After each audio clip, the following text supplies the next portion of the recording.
నిన్న నీ అష్టచమ్మ దెబ్బకి జాబ్ పోయింది, ఇప్పుడు ఇంకో జాబ్ ఎదుక్కోవాలి. పోతే పోయింది, గోల్డ్ జాబ్ ఎవరికి కావాలి చెప్పు. మేము సింగర్స్ అయిపోతాం, పాట కూడా ప్రాక్టీస్ చేస్తాం, వచ్చేసింది. ఒక్కసారి యూట్యూబ్ లో కానీ పెట్టానంటే views, likes, shares, subscribers, millions of money ఎన్ని వస్తాయి అనుకున్నాం. ఇది మిలియన్స్ ఆఫ్ మనీ, ఇది నీ మొక్కలకే. అవునా?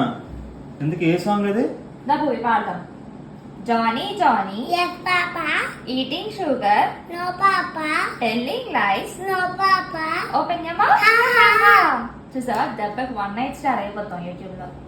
ఒక్కొక్కసారి తలుచుకుంటూ చచ్చిపోవాలనిపిస్తుంది సార్. ఈ బతుకు ఆ ఒక్క మాటతో లేచి 2 జేబుల్లో చేతులు పెట్టుకుని నడుచుకుంటూ వెళ్ళిపోతున్నాను. నేను ఎక్కడికి వెళ్తాను కూడా నాకు తెలియదు.